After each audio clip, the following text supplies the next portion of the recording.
नमस्कार। आइए, चैनल के इस वीडियो में आप सभी का स्वागत एवं अभिनंदन है।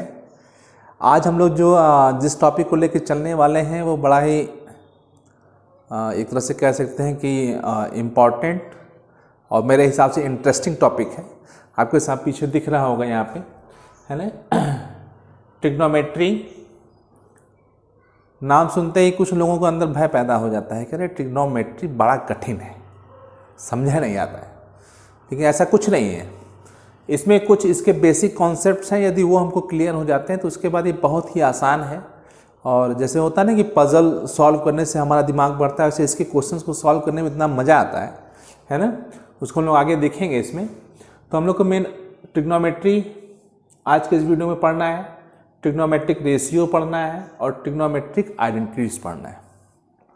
ये देखिए हम लोग का क्लास 9 से स्टार्ट हो जाता है लगभग आईसीएसई बोर्ड में क्लास 9 से हो जाता है। क्लास 10th के में तो ये पूरा एक लेसन लेके ही है जो कि बहुत इंपॉर्टेंट है। और बोर्ड के एग्जामिनेशन ऑफ व्यू से जो है इससे बहुत ज़्यादा नंबर उसमें मतलब जो बड़े वाले नंबर वाले क्वेश्चंस होते हैं उसमें ये अक्सर आता है ना। तो इसलिए इस हिसाब से ये टॉपिक बहुत इंपॉर्टेंट हो जाता है, जो कि बहुत ईजी टॉपिक है, बहुत आसानी से समझ में आ जाता है। इसलिए मैंने सोचा कि ये आप लोगों को बताया जाए तो इसका फ़ायदा आप लोग को मिल सकता है ना। आइए चलिए हम लोग शुरू करते हैं। यहाँ पे ट्रिग्नोमेट्री, जो ट्रिग्नोमेट्री हमारी है, it is the study of relationship between angles and sides of the triangle. ठीक है, मतलब जो ट्रायंगल है उनके साइड्स और एंगल्स के बीच का जो रिलेशनशिप है, ठीक है, उस रिलेशनशिप की स्टडी जिस ब्रांच में की जाती है मैथमेटिक्स की, वो हमारी ट्रिग्नोमेट्री है ना। उसके बाद जो हमारा बेस है trigonometric ratio of the angles और ट्रिग्नोमेट्रिक आइडेंटिटीज। ठीक है ना। तो आइए हम इस पे चर्चा करते हैं। मेन ट्रिग्नोमेट्रिक तो डिफिनेशन था एक जनरली बता दिया, ठीक है, या तो या फिर इसको हम लिखना चाहे तो हम इसका आसानी से लिख देते हैं एक बार।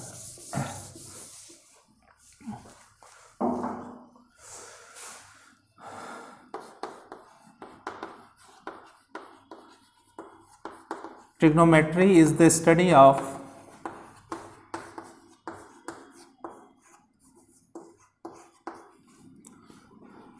relationship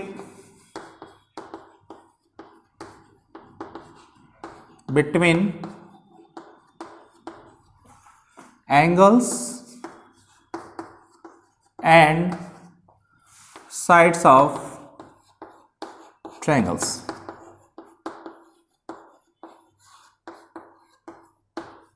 ठीक है, ये हमारी ट्रिग्नोमेट्री की डिफिनेशन जनरली हम दे सकते हैं। तो कोई हमसे पूछ देता है श्योरली तो हम इस चीज़ को आराम से बता सकते हैं।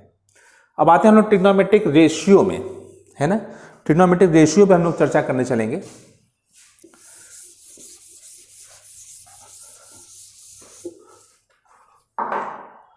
देखिए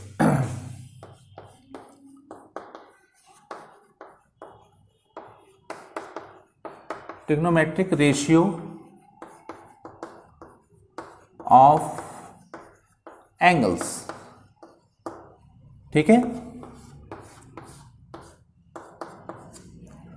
अब देखिए इसी को, यही हमारा इसका बेस है। यदि ये चीज़ क्लियर हो जाती है तो जान लीजिए कि आधा ट्रिग्नोमेट्री हम लोग की क्लियर हो जाती है। ठीक है, यहीं पे जब प्रॉब्लम आती है तो इसी में आदमी कन्फ्यूजन होता है, यही कन्फ्यूजन आगे बना रहता है स्टेप बाय स्टेप, है ना। क्योंकि मैथमेटिक्स क्या है, एक स्टेप वाइज सब्जेक्ट है। बेस, फिर इसके ऊपर, फिर इसके ऊपर, फिर इसके ऊपर। यदि यहाँ पे पैर आपका बढ़िया से जमा हुआ है ना, तो उसके बाद अगला पैर भी आसानी से जमेगा क्योंकि इसी के आधार पे वो है। आप सोचेंगे कि हम 2 पैर छोड़ के सीधे छलांग लगा के ऊपर चले जाएं तो वो हमेशा कन्फ्यूजन बनी रहेगी, है ना। बाई चांस आपको सफलता मिल सकती है कि मान लीजिए बाई चांस वही क्वेश्चन हमारा आ गया, हम उसको रट लिए, उसको सॉल्व कर लिए, हो गया, मार्क्स मिल गए। लेकिन जो हमारे जो कन्फ्यूजन है वो कहीं ना कहीं जाके हमको परेशान करेगा। तो इसलिए ये चीज़ को समझना बहुत जरूरी है। अक्सर देखिए ट्रिग्नोमेट्रिक रेशियोज है, ये हमारे राइट एंगल ट्रायंगल्स में अक्सर यूज होते हैं हमेशा। ठीक है, तो सबसे पहले हम एक राइट एंगल ट्रायंगल फॉर्म कर लें। यहाँ पे टाइप्स ऑफ एंगल तो आपको पता ही है ना। ये 90 डिग्री का है, राइट एंगल हो गया। ठीक है, ABC। तो ये 90 डिग्री का है। सम ऑफ ऑल ट्रायंगल्स आपका 180 डिग्री होता है। तो चूंकि ये 90 है तो इन दोनों का सम ऑटोमेटिक 90 होना ही होना है, और उसका होने का मतलब ये सब एक्यूट एंगल है। ठीक है, ये भी एक्यूट है और ये भी एक्यूट है। अब ट्रिग्नोमेट्रिक रेशियो जो हमारा एंगल्स का है, मेन 3 रेशियो है, उन्हीं के आधार पर 3 रेशियो और बढ़ जाते हैं आगे। देख लेते हैं, मैं रेशियो का नाम बता देता हूं। साइन, कोसाइन होता है, इसको शॉर्ट में कॉस ही पढ़ते हैं।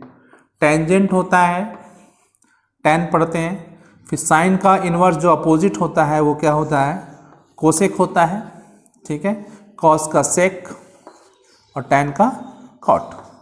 ठीक है, साइन, कॉस, टैन, कोसेक, सेक और कॉट।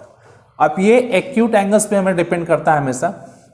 जैसे देखिए, यदि हम साइन ए लेते हैं, साइन ए का मतलब ये मेजरमेंट ऑफ एंगल एक्यूट है, इसको थीटा भी मान सकते हैं, तो यहाँ पे ए की जगह हम थीटा भी लिख सकते हैं। ठीक है ना, तो साइन ए जो होता है वो हमेशा वो होता है क्या, BC अपॉन AC, है ना, BC अपॉन AC।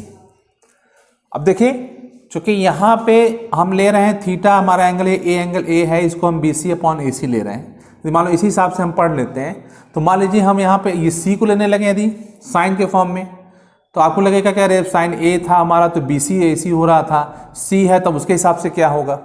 या फिर मान लीजिए ए हमारा यहीं पे आ जाए, ये चीज़ यहाँ पे चली जाए, तो साइड इधर से उधर डिफर होना शुरू हो जाती है। तो इस चीज़ को क्लियर करने के लिए हम सबसे अच्छा क्या करते हैं, यहाँ पे साइन में यदि कोई भी एंगल हम लेते हैं तो हम उसमें अपोजिट अपॉन हाइपोटेनियस। हाइपोटेनियस देखिए क्लियर है ना, शॉर्ट में लिख रहा हूँ। ठीक है, जैसे ये एंगल ले लिया हमने, तो साइन जब भी इसका लेंगे तो अपोजिट लेंगे, अपोजिट साइड ये वाली, और इसके बाद हाइपोटेनस क्लियर है।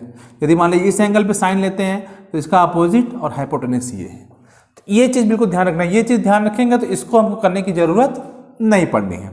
कॉस में आ जाइए, यदि कॉस ए ले लेते हैं हम, कॉस ए में क्या होता है, AB अपॉन AC होगा, यानी एडजेसेंट अपॉन हाइपोटेनियस। ठीक है, तो चाहे हम इसको लेंगे यहाँ पे तो एडजेसेंट हमारा ये हो जाएगा, इस दिस अपॉन दिस हो जाएगा। टैन में आ जाइए, टैन ए लेते हैं, टैन ए के लिए क्या हो जाएगा हमारा, अपोजिट अपॉन एडजेसेंट होता है, यानी BC अपॉन AB। मुझे भी देखिए उसी हिसाब से याद है ना, क्योंकि कन्फ्यूजन मुझे बहुत पहले होती थी, लेकिन जब से ये क्लियर हो गया तब से काम हो गया। ठीक है, तो ये हमारा हो गया अपोजिट अपॉन एडजेसेंट। ठीक है, ये 3 चीजें क्लियर हो गई होंगी। अब यहाँ पे देखिए कोसेक के मैंने बताया था कि ये साइन का क्या है, इनवर्स है, तो 1 अपॉन साइन ए हो जाता है, यानी कि हाइपोटेनियस अपॉन अपोजिट हो जाएगा, हाइपोटेनियस अपॉन अपोजिट। ठीक है, और इसी को ले लें इसमें साथ से, तो AC अपॉन BC हो जाएगा। ठीक है, सेक लेना होगा, सेक के लिए इसी का उल्टा होगा, कॉस का हाइपोटेनियस अपॉन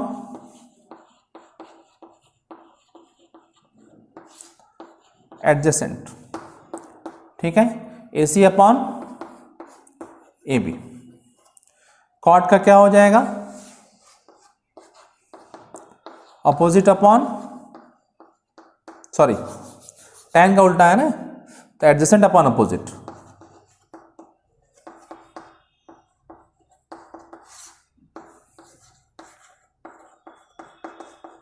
ये हो जाएगा आपका AB अपॉन BC, ये चीज। ठीक है ना, ये देखिए हमारे ट्रिग्नोमेट्रिक रेशियोज हैं।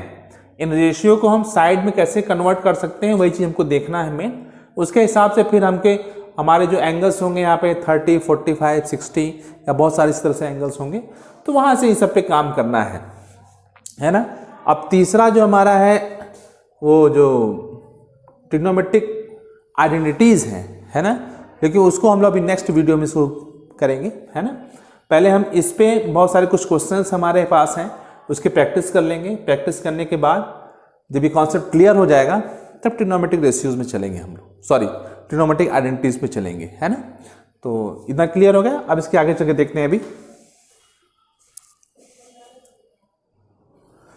आइए देखिए, अब हम उसी ट्रिग्नोमेट्रिक रेशियो पे डिपेंडेंट कुछ एग्जाम्पल लेके चलेंगे। मैं इसको NCERT के लेसन 8 से उठाया हूँ क्वेश्चन को, जो है जिससे आपका कॉन्सेप्ट भी क्लियर हो जाएगा और जो बच्चे CBSE बोर्ड से हैं उनको बड़ी सहूलियत भी हो जाएगी इसको करके देखने में जो है। तो आइए इसी पे हम काम करते हैं, देख लेते हैं इसको जो है। और आप लोगों से रिक्वेस्ट है कि इस चैनल को जरूर सब्सक्राइब करें और जिन लोगों ने सब्सक्राइब कर लिया है उन सभी को मेरा बहुत बहुत धन्यवाद। इसी तरह अपना प्यार बनाए रखें और ज़्यादा से ज़्यादा शेयर करें, लाइक करें और बेल आइकन का बटन जरूर दबाएं, जिससे कि जो भी हम नया वीडियो आपके लिए बनाऊं उसका नोटिफिकेशन आप तक मिल जाए, है ना। आइए चलिए देखते हैं इसको। क्वेश्चन हमारा देखिए है, if triangle ABC angle B को 90 डिग्री दिया हुआ है। पहले हम ट्रायंगल ही फॉर्म कर लेते हैं यहाँ पे।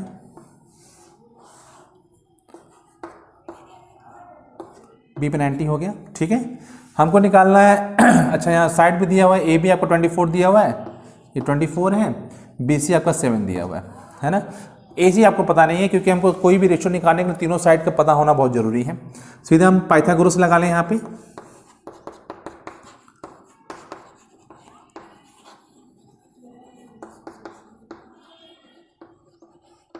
पाइथागोरस में क्या हो जाएगा हमारा सीधे हाइपोटेन्यूज का square AC equal to AB square plus BC square, ठीक है। AC स्क्वायर आपका यहाँ हो गया, AB स्क्वायर 24 का स्क्वायर और प्लस BC 7 का स्क्वायर। 24 का स्क्वायर आपका 576 होता है। देखिए जब भी आप इस लेवल का पढ़ रहे हैं तो आपको कम से कम 25 या 30 तक का स्क्वायर आपको बिल्कुल ओरली लर्न होना चाहिए, है, जिसको हिंदी में मुँह जबानी कहते हैं, है ना। तो वहाँ से ये चीज़ें आपको करने में बहुत आसानी होगी और समय की बचत होगी। जोड़ लेंगे आप यहाँ पे 9 6 15, 5 कैरी 1 हो गया 625 AC स्क्वायर और AC की वैल्यू आपकी हो गई √625 इक्वल टू 25, यानी ये वैल्यू आपकी 25 हो गई। अब बड़े आसानी से आप सबको निकाल सकते हैं। देखिए पहला साइन A, ठीक है। साइन A में देखिए क्या है हमारा अपोजिट अपॉन हाइपोटेनियस, है ना। अपोजिट ये लिखिए, हमेशा लिखिए, जितनी बार लिखेंगे उतना आसानी रहेगी। अपोजिट हाइपोटेनियस में करेंगे क्या, अपोजिट आपका 7 और हाइपोटेनियस 25, आंसर हो गया ठीक है ना। अब का कॉस ए निकालना है आपको, आराम से लिखिए एडजेसेंट अपॉन हाइपोटेनियस। कितना एडजेसेंट क्या है आपका, कौन सा ले रहे हैं, कॉस ए ले रहे हैं ना, ए ले रहे हैं। एक एडजेसेंट 24 और ये 25, एडजेसेंट मतलब पड़ोसी होता है 24 अपॉन 25, ठीक है। और देख लेते हैं, यहाँ ऊपर मैं कर दे रहा हूँ सॉरी, यहाँ पे 7 आपका सेकंड वाला भी देखिए साइन सी आप यहाँ पे आ जाइए, यहाँ से अपोजिट अपॉन हाइपोटेनियस 25। ओ हाँ, फार्मूला जरूर लिखिए। याद करने का, मैथ में याद करने का तरीका यही कि जब जब जरूरत पड़े तब तो उस फार्मूले को लिखिए 24 अपॉन 25। कॉस सी निकालना है आपको, कॉस सी आपका क्या है adjacent upon hypotenuse, adjacent upon hypotenuse. Adjacent आपका क्या है 7 है और हाइपोटेनियस 25। इस तरीके से देखिए आराम से, कोई प्रॉब्लम नहीं है। यदि कॉन्सेप्ट क्लियर है तो आपका क्वेश्चन बड़े आसानी से सॉल्व हो जाता है ना। चलिए मैं अभी और एग्जांपल्स इसी पर लेके और अपने अगले वीडियो में आऊँगा जो है, ठीक है। तब तक के लिए आप सभी को गुड बाय।